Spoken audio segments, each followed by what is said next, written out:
Welcome to another CEO Wisdom podcast. We have Mihalich Levin with us today. She is CEO and founder at Mindful Return.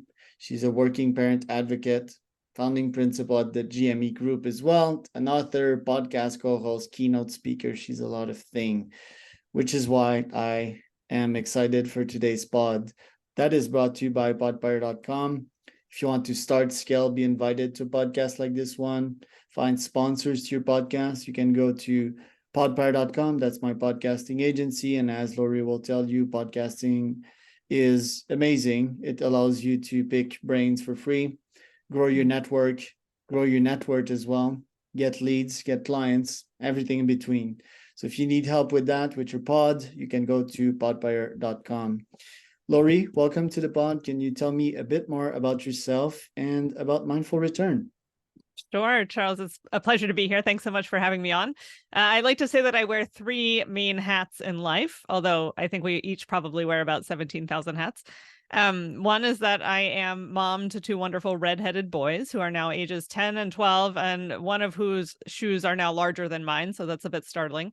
Second hat is that I am the CEO and founder of a program called Mindful Return that helps new parents transition back to work after parental leave in a way that's calmer and more successful.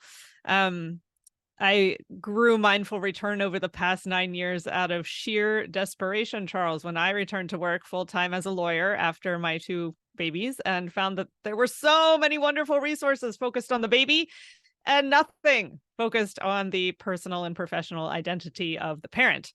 Hat number three is that I am a Medicare reimbursement lawyer in private practice, and I live in Washington, D.C., and love nerdy regulatory issues that relate to teaching hospitals. So I want to start with the third hat, and then we can get into the first one in second and the last one in third. So I'm kind of switcherooing pretty much everything here.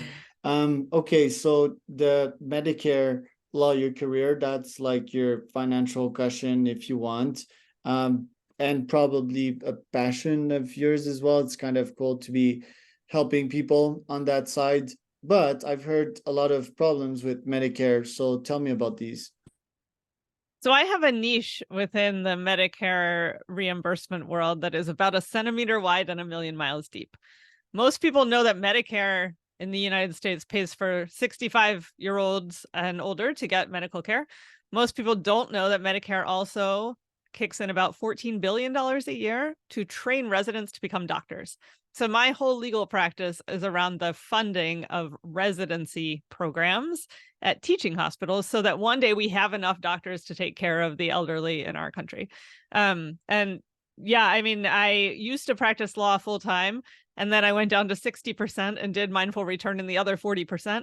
And I left I was a partner at a big law firm, the world's largest law firm, up until 2 years ago. And I left that, started my own firm. And now I practice law as my side gig in about 10% of my work week. And I run Mindful Return in the other 90%. So I've sort of had this almost decade-long pivot from full-time lawyer to side gig lawyer. Okay, so the legal aspect of it, I just want to wrap my mind around it. So medical graduate, right? Why would they need a lawyer to make sure that they're eligible to the program? No, it's I represent the hospitals and health systems that train the residents. And in order for them to receive money from the Medicare program for residency training, they have to follow a whole slew of regulations. So I help them make sure that they're following the regulations. They stay out of orange jumpsuits. They are able to get the financial resources from the government that they're entitled to train the residents. So I'm representing the hospital, not the resident themselves. Got it. So it's mostly consultation and form/paper filling. It's legal analysis and memoranda and advising them, should you do this? Shouldn't you do that? How should you structure your program? What do you do when the government says that you didn't do it the right way? How do you correct any issues? Things like that. And a lawyer in that field gets $500 an hour? It depends where you're working. And what size of hospital are you going after? It depends on the size of the hospital and your reputation in the field and your level of expertise and how long you've been practicing and all those things. Give us a number for folks that want to start their own firm. Yeah, it depends on the legal market. I really can't give you a number that's specific to. I mean, if you're in Omaha, Nebraska, it's probably different than in New York City, right? And if you're working for a tiny hospital in, I don't know, Washington State versus Mount Sinai in New York, you're talking different numbers. Okay, and what's the Wildly approximate different here? numbers. Like 300 an hour to like 1,000 an hour. Yeah, I think that's probably the right range. Okay. All right, cool. Interesting. All right, so that aspect is somewhat closed. The second one, getting back to work mindfully, that is, what challenges have you faced on your side? Because there's physical challenges, there's getting back to work after not working for a while, there's your colleagues and so forth. What challenges have you faced and how have you solved them? Yeah, so I specifically work on issues around parental leave. So it's not that you've been out of the workforce for years and years. It's just that you've been out for, in the United States, we have a pretty horrible parental leave system. So it depends on how much time you've taken off. But for me, I took about 4 months for each of my kids.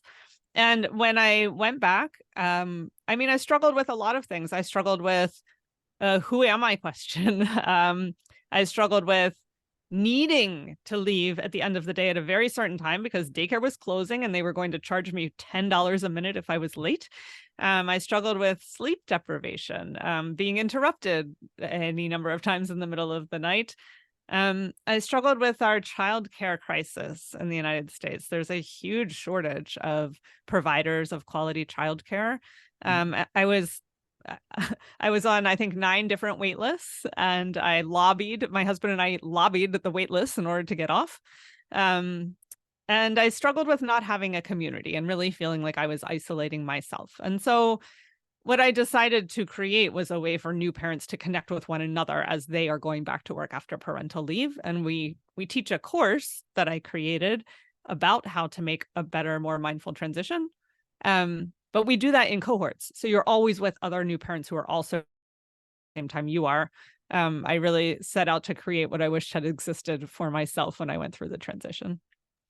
Communities are so important. I run level96.com, which is for CEOs, and it's not only accountability in that business scenario, right? It's also insights that you can write down, and if you're an action taker, that can be immensely beneficial. But most importantly, the emotional support, right? Like CEOs, they're all tough and manly until shit hits the fan 5 times in a day or 10 times, and then chaos ensues. It can help to have someone to tell you that, look, I've been there, I've done that, just chill, calm down, everything will be fine. That is really helpful. So with the community that you've built, what case studies did you have? I mean, case studies probably not the right word, but what stories did you have of mom struggling to get back to work and your group helping them to stay sane and stay their past self? Because a lot of them, I guess they're feeling that they're not even their past self, they're like a worse version, which must feel horrible. So what are stories that you have to tell us on that community front? Yeah, sure. I have 2 stories I'll share, but first I just have to laugh at the shit hitting the fan, because when you're talking about babies, like it's a literal expression. We're not even talking about it. Yes, metaphorical. So two stories I'll share. One is, one of the things that we're trying to do is empower the working parents to ask for what they need in their workplaces so that they can stay and they can contribute and be excited about their roles. There's one mom who she was going to have a meeting with her boss a few weeks before she went back from parental leave.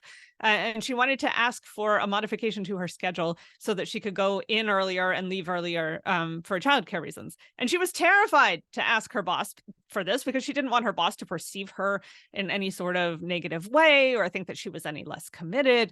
And so she was all worked up and she didn't know if she should ask. We sort of like helped give her the confidence to go make the request. And when she talked to her boss said, "Oh my gosh, I thought you were coming here to quit. What else do you need?" And she didn't have a list of the other things she needed. So we want people to sort of like think creatively and broadly about what they might negotiate for. And a second story is I was in an elevator in a law firm in Washington, D.C. We work with a lot of law firms. And this woman looked at me and she said, "Oh, you're the mindful return person, aren't you?" I said, "Yes." And she said, "I took your course." I said, "Great. And how is your transition back after baby?" And she said, "Oh, the transition back was pretty much a non-event because I worked through all the things I was worried about before I went back. And your course gave us the framework. And so now I'm focused on being back at work and my baby." And so it's nice to hear people say that it takes some of the stress out of the situation because they've thought through the issues in advance and gotten support around it. So yes, it's still hard, but it's not as much of a crisis because they feel supported through the process. And tell me about the specifics of having a baby. First, I'm a man. Second, we didn't have any children's yet. I've seen other moms, friends, and family have babies. It is a full-time process. You need to be there.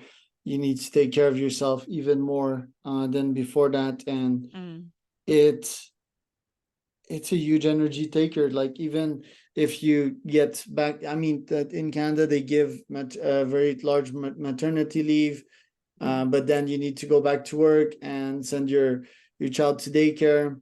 The child, it cries a lot, especially when you start, so you need to be patient and alternate shifts between you and your husband. So tell us about the reality of having a child, and how it feels, how awkward it is to get back to work.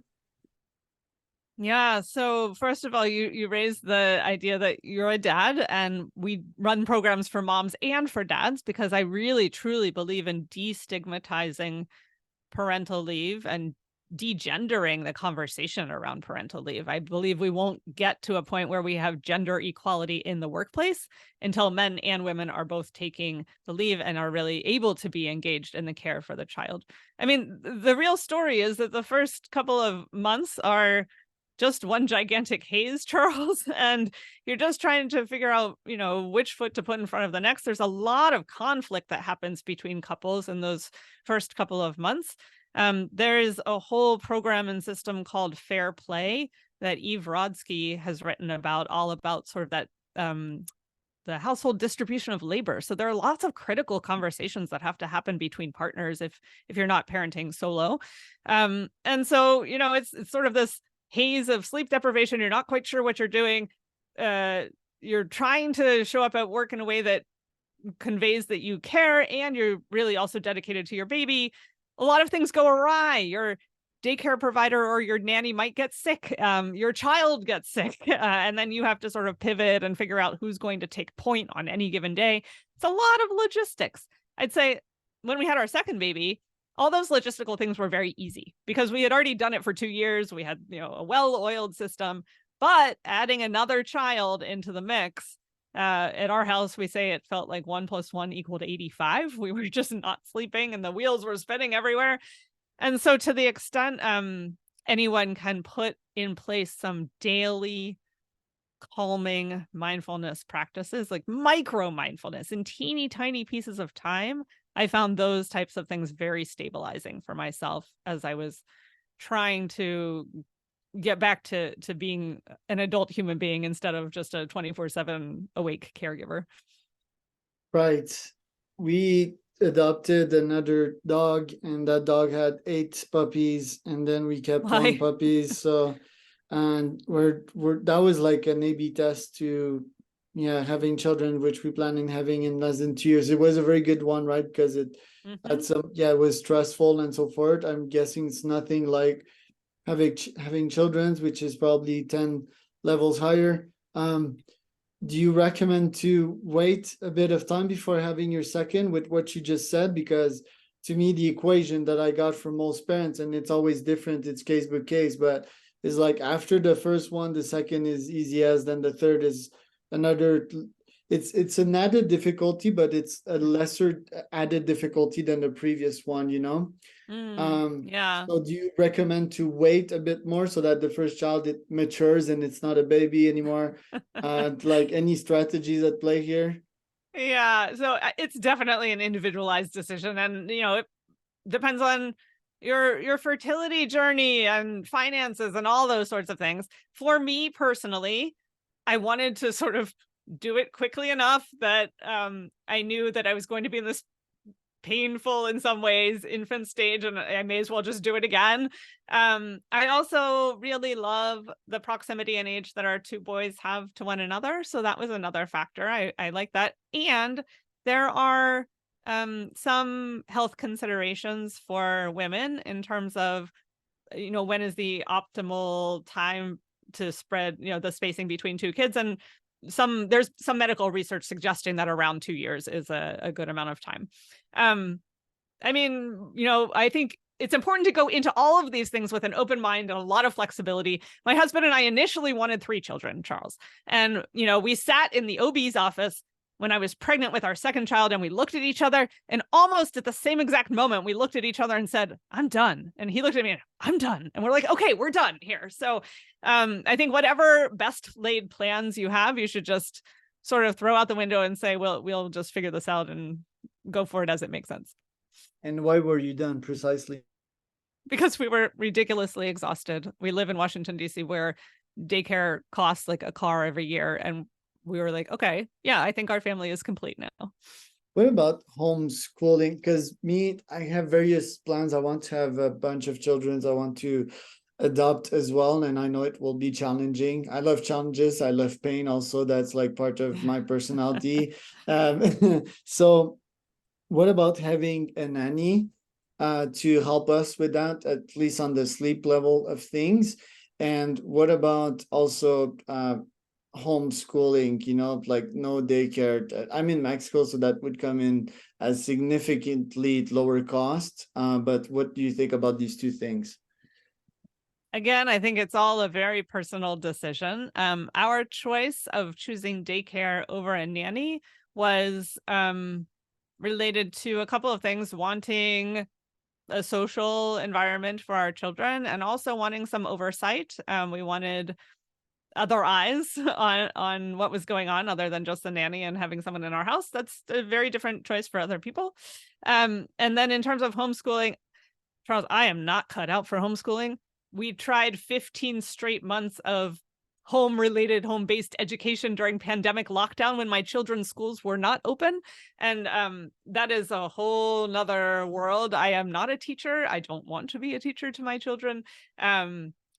Some people are absolutely cut out for that. I do think it is a full-time job. I don't think possible to work full-time and also homeschool one's children full-time. It's also not possible to just simply not have childcare, I think, and plan to work a full-time career. You need someone there. There are different options. There are au pairs. There are nanny shares, where you can sort of share a nanny with another couple or another family. There are in-home daycares. So any number of possible ways of having your child cared for, but having no childcare and trying to work full-time is not a realistic option. I think I'd have multiple nannies and bot. The bot is like a bit wild because they don't exist yet, but just to take care of chores, I would still take care of some of them. I also want your feedback on a school that I want to start when my children are born, because I didn't had a good experience on the educational system. I think it's made to still produce factory workers and 9-to-5ers. And my prediction is that in 10 years, pretty much everyone will be working for themselves with AI. And all of that. That's another wild prediction that I won't get into. I've got into that one in various other podcasts, but my school would be founders, CEOs as teachers. It would be on Zoom, and every 30 minutes there would be a new one. So there would be 10 to 15 per day classes, quote unquote. There would be very interactive classes as well. There would be AIs also to chat with the students and have very personalized attention. So what do you think about that school? Would you send your children to that school? Charles, I would not send my children to any school that involved Zoom all day long. There would be a physical program also, like I outside understand, of the but class, yeah. yeah, if it's a majority of the day, I mean, I worry about the amount of screen time that my children have, even at the in-person physical school that they go to. And they have plenty of the day, a big percentage of the day where there is no screen. I also, I mean, I love the idea in terms of additive to what is already part of a structured curriculum, but I would wonder whether CEOs are going to be interested in teaching the fundamentals of phonics and grammar and reading. And I mean, maybe not, but I think those are some things that children, like, I don't really want to teach second grade math to anyone. That is not really my passion, but some people love teaching that. And so I would want someone with an education in education and educational methods for kids to be involved. Yeah. I mean, the basics would already be taught. There's a bunch of kids that know like all the numbers and the grammar at like 5. For example, I learned Spanish in like 1 year listening to my wife speak. Obviously, there's a lot of backends. In my case, there's been a lot of systems and mental models that were already there, but I think the schooling system spends way too much time teaching stuff that is not useful. The school would also put the emphasis on making money, right? So at 6, they would have their little business and they would already be producing money. Why wait 20 years to send a kid in the system? And, how do you motivate a kid to learn counting? You motivate them through money. Oh, what can you do with that money? Can buy toys, and fun stuff. So it would be a drastically different school. But yeah, I do think it'd be fun. I do agree with you with the screen time. But I also, for example, I spend a good amount of my time behind screens. I am happy, and I do think this model scales. I also think that the futures will be behind technologies like AR glasses and so forth, even if people don't like it. And I'm still figuring the part of extracurricular activity. I don't want to have a totalitarian grip behind them, but I do want them to do sports and meet people. So there would be like physical communities as well. So it's like wherever they're based, we would teach them on how to start their own little communities. For example, this weekend I am in Oaxaca, Mexico, and I started a group of boxing, and it's free. So we just meet in the park and we do boxing on pads, we do sparring and all of that. And I would teach these little kids to start their own little community and become adults as soon as they can. Have fun, never lose their playfulness, which I also think is something that school has them lose, like be good at your exam. If you fail your exam, you're bad. I still remember that bad heart feeling. I still have nightmares about failing an exam, and that's not normal. So yeah, anyway, I mean, it's wild. the school, yeah, and I have definitely seen a lot of shifts between the time when I was a kid and what I'm watching my children go through now. There is a lot more focus on social emotional learning and on regulating a nervous system, and a lot of things that just were not even in the lexicon or part of the idea of school back whenever I was a kid. So I think some of the traumas that I experienced, and perhaps you also experienced, have been coaxed out. I'm not saying that it's a perfect system. I'm just saying some of the things have definitely changed since I was a kid. Yeah, I think I'll interview a bunch more teachers to see like what they teach nowadays, but I already have a bunch of ed tech folks on this podcast, and I can see just from my conversations that the systems is somewhat similar. And if you've seen COVID and the education, I mean, it's more of the same. It's tests, it's governments, it's people wanting reform, but there's such a lack of agility, and I'm bringing the startup mentality to the education world, which I feel it's a breath of fresh air. It's testing 100 things in one day. The education systems, they test 3 things in 30 years, and big reforms. Oh, and then they're surprised why the reform failed. Well, first your experiment wasn't scientific. Your reform involved a bunch of stuff. So how can you scientifically conclude that this reform was good? And then it's way too long. It's a huge bureaucracy, so it's not lean. And that means that there's very few progress. I just think that things on a larger scale of things as well. In any area of life, whether it's a business or at the educational system, it doesn't scale as much. I think it's the same reason why democracy in the US is somewhat not working super well right now. There are just too many humans, 300 million humans. How do you expect them to get along all the time? So anyway, I have these weird cheeses. I just have one last question for you for that pod. Mindfulness, right? That's a game changer, especially when the mind is clouded in chaos. Any meditations that you recommend parents that are overwhelmed or when shit hit the fan literally like 5 to 10 times in a day? What should they do? Yeah, no, thank you for that question. As the program that I run is called Mindful Return, so we care a lot about mindfulness. And for me, mindfulness is about being present where you are when you're there, right? Like you're with your family, you're truly with them, you're at work, paying attention to the podcast when you're actually there. And so I have a couple of recorded meditations specifically for working parents on Insight Timer, which is a free meditation app that parents can go and access there. The other very quick centering meditation that I recommend parents do, or anybody can do at any time of day, is sort of getting comfy wherever you are in your chair and taking a deep breath in for a count of 4 and then out for a count of 6. When we breathe out longer than we breathe in, it tells our nervous system that it's okay to relax. It's sort of activating the parasympathetic nervous system. And so whether it's after you've just gotten off a really awful work call, or after you've broken up the fight between the 2 kids in your house, or your baby starts crying, you can take that in for 4, out for 6, and really just bring yourself back to the present, feel your feet on the floor, and get into your body. That's one of my favorites right there. I used to do that one right before bed when I was stressed and fires were burning in my business. So yeah, good one. Thank you so much for that one. Of course. And I did it while I was listening to you. It just feels good almost instantly. Where should people find out more info about you, Lori? Sure. They can go to mindfulreturn.com is our website.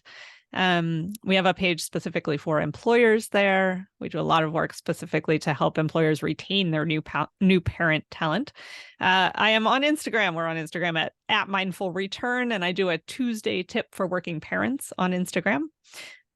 You can find me over on LinkedIn, on Facebook, and I'm thinking where else. I wrote a book called Back to Work After Baby that you can find on Amazon and all the places that one finds books. And finally, I co-host a podcast with my wonderful husband, Jason Levin, and it's called Parents at Work. So feel free to check us out over on all the places one finds podcasts as well. Cool. Thank you for having me on, Charles. My pleasure. You can find us out at founderwisdompodcast.com. If you want to start scale, be invited to pod, you can go to podfire.com.